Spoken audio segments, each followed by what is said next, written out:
Yeah, baby. What up, though? You kicking it with KC MC. This is from the stands of a sports fan, my man, Pots and Pans. Let's get into it. Man, we got some sports updates for you, and we're going to get straight into it, man. It's all NFL, as a matter of fact. All NFL. First story. Saints fired the head coach, Dennis Allen, after their 7th loss in a row. Here he is right here. Now, this is the New Orleans Saints. Now, I don't know if you remember, but before him, it was Sean Payton, I believe, new head coach of the Denver Broncos now. He used to be the coach with Drew Brees and everybody. My thing is, here he is with this visor. What's up with them niggas wearing visors, bro?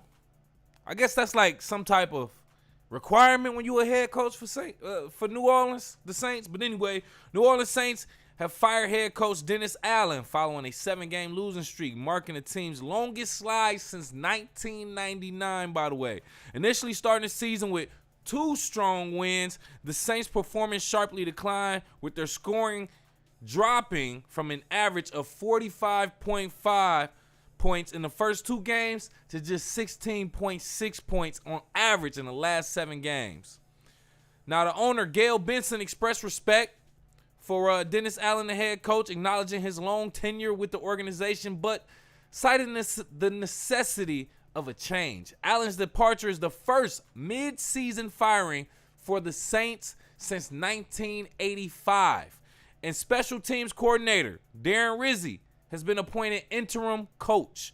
Allen's 18-25 record with the Saints underscores a difficult tenure marred by injuries and unmet expectations. Long story short, they ain't give him too much time. They said, you out of here. 18-25, so excuse me, he been there for a couple years, few years, but they saying that ain't enough. 18-25 really ain't a horrible record. It's a losing record, but ain't as horrible as it could be.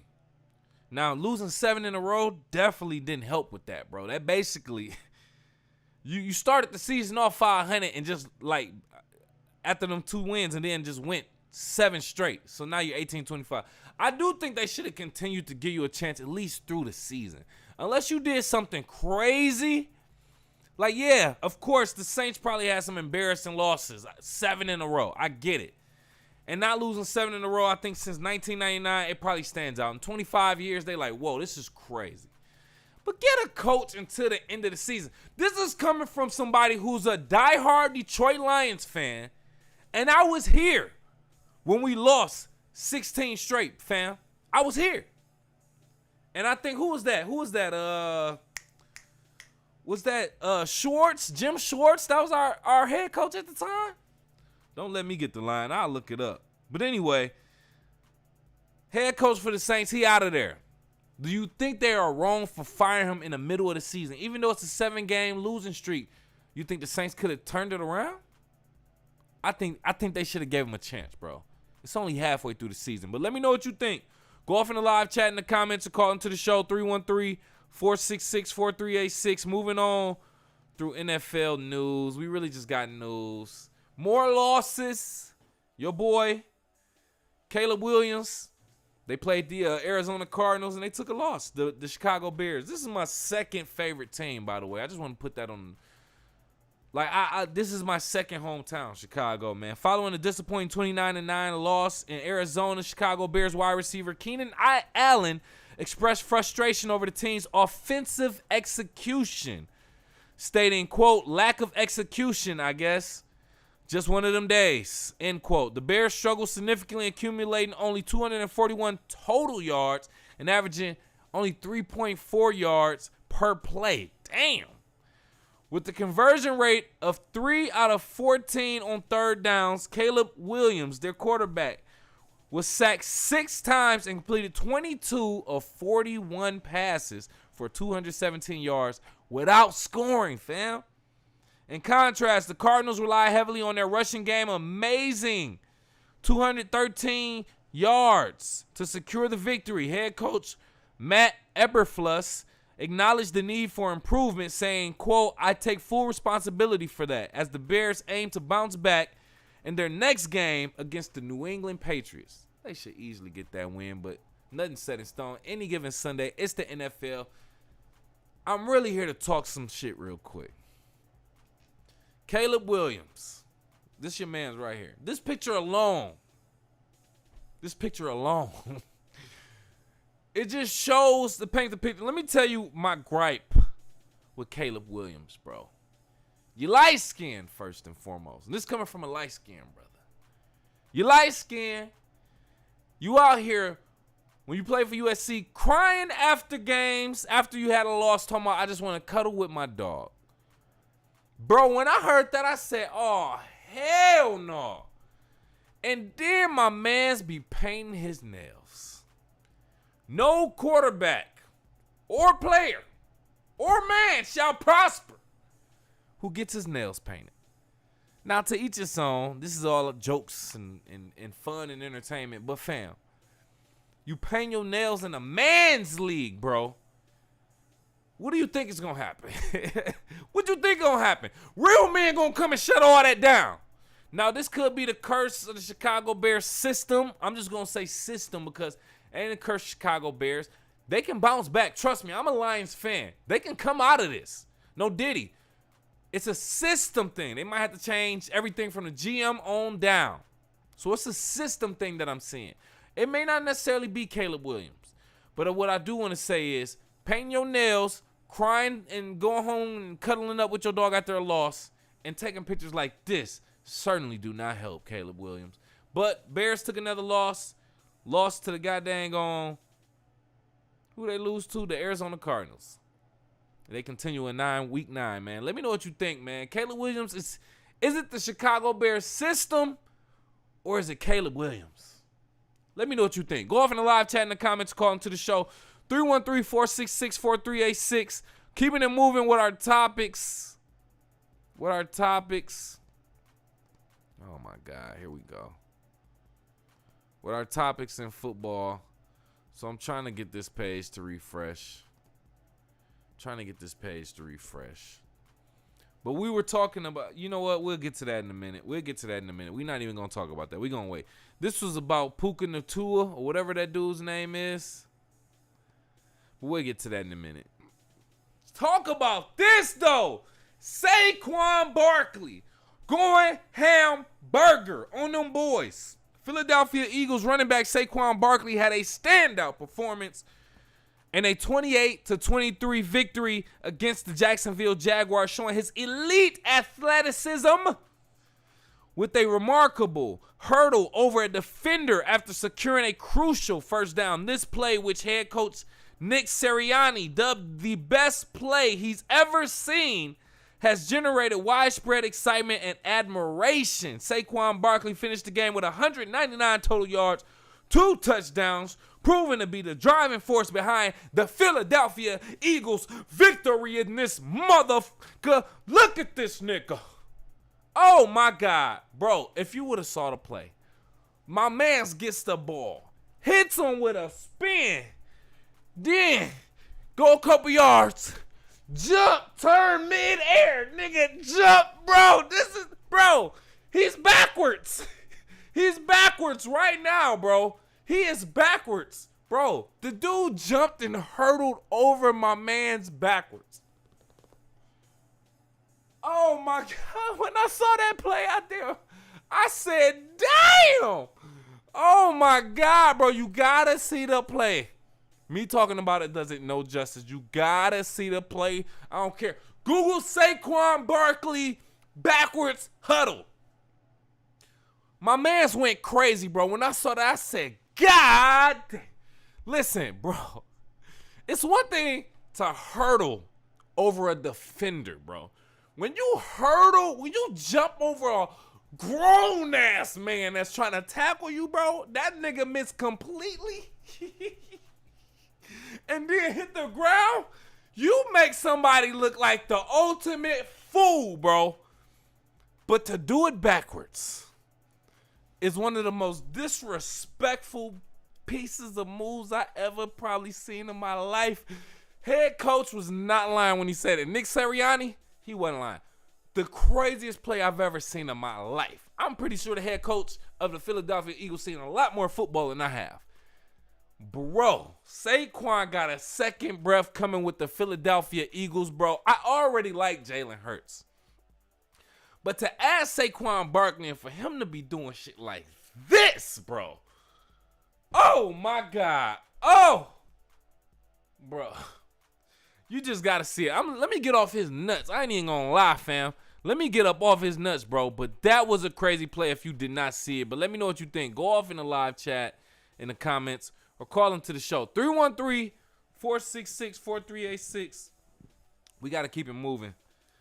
I just can't talk about that play too much. It's just one play. The Eagles did win, but that one play, bro, it was crazy, bro. So we got to talk about the Ravens real quick, man. They had a crazy victory. A historic win for the Baltimore Ravens, secured a commanding 41-10 victory over the Denver Broncos, fueled by historic performances by their quarterback, Lamar Jackson, and running back, Derrick Henry, another running back that's going crazy out here on these streets. Jackson achieved a perfect passer rating for his fourth time in his career, surpassing NFL legends like Tom Brady and Peyton Manning for the most such games in the Super Bowl era. Henry rushed for 126 yards and 2 touchdowns, tying Emmitt Smith for the third most games with at least 100 rushing yards and 2 touchdowns in NFL history. This dynamic duo has propelled the Ravens to a 6-3 record as of Week 9 and established them as a dominant force in the AFC. Dominant force in the AFC, man. We just had to salute Lamar Jackson and Derrick Henry, another running back in his 30s who seemed like he got a second breath of life on another team, bro. Showing out, bro. Thank God for them getting a second opportunity. It seemed like that happens with a lot of running backs. I feel like Adrian Peterson went through the same thing, switching to another team. When you go to another team, they feel like your first team as a running back gives up on you. You get that life and you be like, you got that motivation, and you was already a dog at one team. So you go to another team and you just show out, bro. Shout out to Derrick Henry doing his thing. I love Derrick Henry and I love Lamar Jackson. But if y'all got to go up against the Lions, I think they in the AFC. Y'all go up against the Lions? Yeah, they in the AFC. It is what it is. We will see y'all in the Super Bowl if we have to. But the Lions against anybody. With that being said, how could I forget to talk about my Lions and Jared God? I said it right, Jared God. The Detroit Lions dominated the Green Bay Packers 24-14 victory at Lambeau Field, extending their winning streak to 6 games and solidifying their position as the top contender in the NFC conference. Lions quarterback Jared God has been instrumental to their success, achieving a record-breaking 82.8 completion percentage and a 140.1 passer rating over the last 6 games. The last 6 games, Lamar Jackson. Despite the Packers outgaining the Lions by 150 yards, key miscues and penalties prevented them from keeping pace with Detroit. This is the first time since 1956 the Lions have started off the season with a 7-1 record. Let me just say that so that you understand. 7-1 or better, by the way. Listen right here, bro. This is the time we give all praise to Jared God and the Detroit Lions. My Lions through week 9. Only one loss, by the way. And that was to, who was that to? Was that Tampa Bay? I believe that was Tampa Bay, you motherfuckers. I give all respect to Baker Mayfield. We had trouble with Tampa Bay in the last couple seasons and Seattle. The Seattle Seahawks and Geno Smith. But we finally got the job done against Seattle Seahawks this year. But not against Baker Mayfield and Tampa Bay. It's something about them boys out there, no Diddy, that they are getting the job done against us. But I will put our money up against the Tampa Bay Buccaneers again and any other team in this league, even the Kansas City Chiefs. I put my money up against the Kansas City Chiefs, the only team as of week 9 who are still undefeated, by the way. We'll see. But anyway, man, I just had to shout out my Lions, man. 7-1. Mace from It Is What It Is. Got a lot of stuff to talk about with the Lions, bro, saying he don't believe. saying this is what they always do. Get real good. We'll see what they do in the playoffs. Like, I'm glad Cam keeps correcting you, Mace, and letting you know that, nigga, we don't do this every year, bro. We've been fortunate as of the last 2-3 seasons to be having these expectations. I don't know where you getting this. Let's see what they do in the playoff stuff. First of all, our expectations were just the playoffs just a few years ago. Now we're excelling, and we're just a few plays away from a Super Bowl just last season. So, Mace, first and foremost, you can suck it. And I say that with all due respect, no Diddy. But you all about Diddy. And this is coming from a place of love. But other than that, man, let me just say this, bro. My Detroit Lions showing up, showing out. Yes, it does not matter for real until they get to the playoffs or the postseason. But just looking like this in the regular season makes the city proud, fam. Makes us proud. So I want to say shout out to Jared Goff and the Detroit Lions, Amon-Ra St. Brown, Sam Laporta, Sonic and Knuckles, that's Jahmyr Gibbs and David Montgomery, respectively. Brian Branch, who got ejected for no stupid reason in that game. By the way, the Detroit Lions did beat the Green Bay Packers with Jordan Love. It was our first outside game. It was in the rain, on the road, and we beat them without Jameis Williamson, and we beat them niggas without Brian Branch. Who else we lose, bro? 3 key players, and Aiden Hutchinson, bro, and we still beat them. Dog walk them niggas at the crib. Holla at me, fam. Holla at me, fam. We built for this, fam. I don't want to hear that, oh, they play in the dome. Nigga, we still in Detroit. Their practice field is in Allen Park, not too far from where I am right now. And that is outside. And we get all 4 seasons in 1 week, fam. So don't play with me, bro. The Lions are built for this.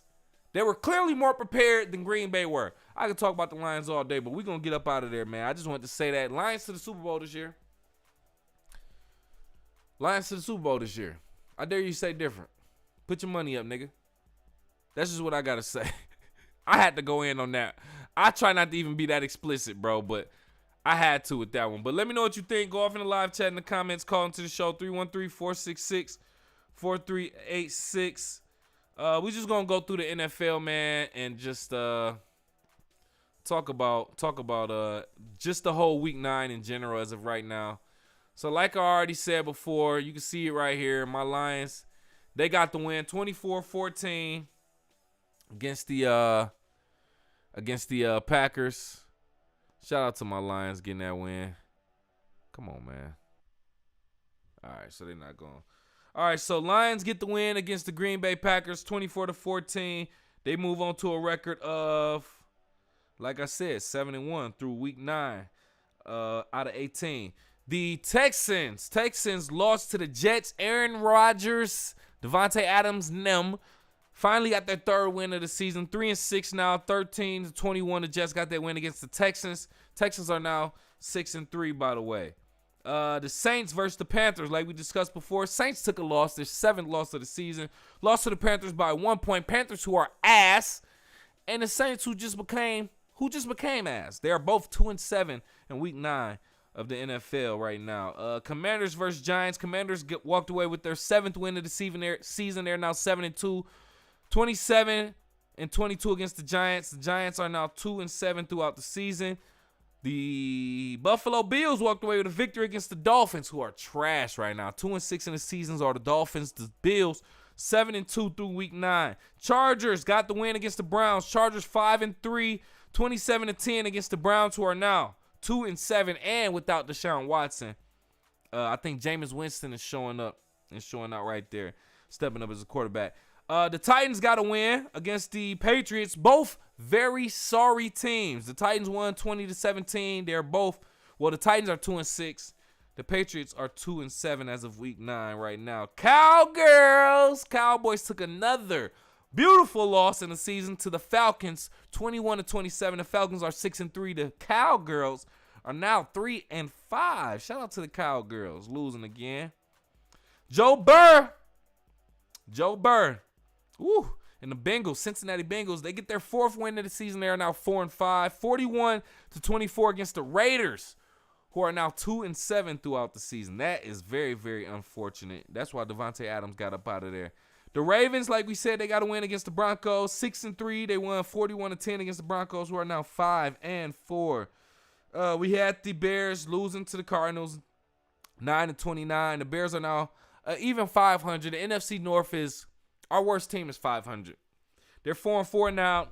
Cardinals are 5-4 currently. The Eagles, like we said before, they got a victory against the Jaguars, 28-23. They are now 6-2. Jaguars trash with Trevor Lawrence out there. They are now 2-7. The Rams, unfortunately, got a win against the Seahawks. Seahawks are now 4-5. The Rams are 4-4. They won the Rams 26-20. I want to say I watched like the tail end of that game. Geno Smith, they were down by a touchdown with maybe a minute left. Geno Smith, I actually like Geno Smith and Kenneth Walker III for Seattle. I like Kenneth Walker III. Came from Michigan State, by the way. They did their thing out there. They did exactly what they were supposed to actually tie the game and to go into overtime against the Rams. But they did not score on their first possession. The Seahawks, they didn't score, unfortunately, and then all the Rams had to do was score, and that's what Matthew Stafford did. Threw a touchdown pass, and the Rams scored, and that was it. It was crazy. I'm an anti-Matthew Stafford fan. This is coming from a Lions fan. But, it is what it is, man. Shout out to Matthew Stafford, but they only 4-4, so it is what it is. Like I said, my Lions did beat the Packers, per usual. 7-1 are my Lions. Packers 6-3. They're in the NFC North. We needed to get that win, but Packers still above 500. The Vikings got a much-needed win after losing 2 in a row. 21-13 against the Colts. The Colts are 4-5. Vikings 6-2. And then lastly, today, as a matter of fact, the end of Week 9, we got the Buccaneers against the Chiefs. The Chiefs currently the only undefeated team in the NFL. They are 7-0. Buccaneers 4-4.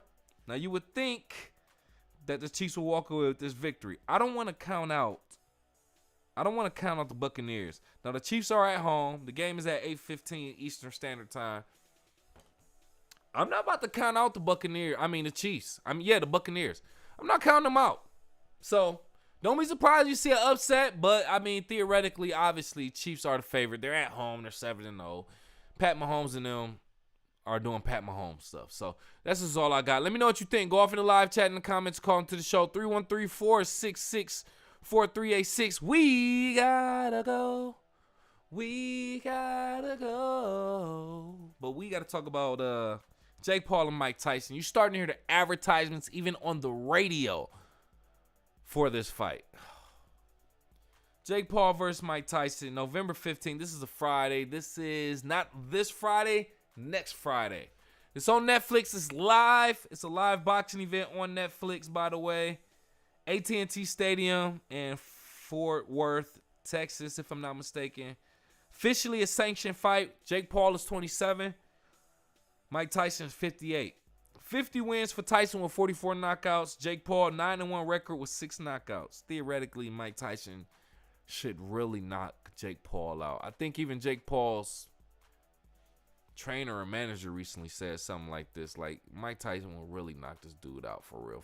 But we all know it's for entertainment, so let's just take it for what it is. It's for entertainment, man. So if you want to watch it, check it out. I'm gonna watch it if I can remember to watch it, only because I have Netflix on my TV. It's part of my T-Mobile subscription, and it's on my phone. So we'll see how that turns out. Let me know who you got. It's gonna be a draw.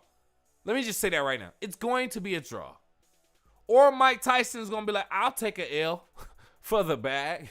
I'll take an L for the bag. And I'll be like, Mike, we know you will kill this little dude, bro. But let me know what you think. Go off in the live chat in the comments. Call into the show. 313-466-4386. That's pretty much all I got for you, man. So let's go ahead and get up out of here. Thinking out loud. Real quick. I really got to have a background for this. But thinking out loud. Is there a such thing as being too real, being too honest? And I brought that up because NFL quarterback for the Indianapolis Colts, Anthony Richardson, He took himself out of a game, I think in like week 7 or 8. And the fourth quarter, and they ended up asking him in the press conference post game, saying like, "Why did you take yourself out?" And he said, "I was just tired.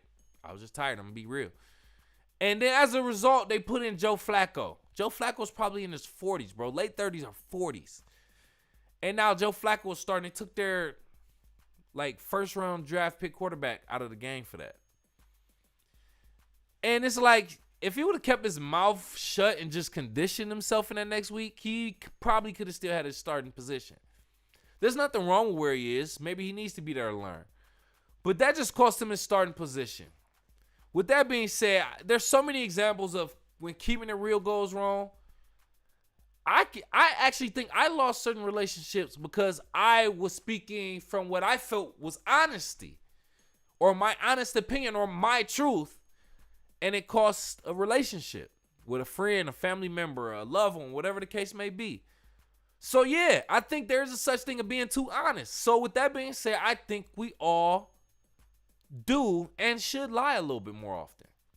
Now, you can say a lie is such a big deal and you never lie. I think saying you never lie is a lie. Trust me, I've talked to people like that. I never lie. Nigga, you're lying. We all lie to a certain degree. And with that being said, I think lying is just necessary. So to say that you keep it real or you like people that keep it real and just say the truth all the time, it's bullshit. But that's just me thinking out loud. Let me know what you think. Go off in the live chat in the comments or call into the show. 313-466-4386. About to get up out of here. No social media to put on the screen. But with that being said, do me a favor. Kick it with KCMC on all social media at KIWKCMC. That's KIWKCMC. That's just the abbreviations for Kick It with KCMC, man. Hey, make sure you check out the show, Unc Talk, hosted by Uncle KG.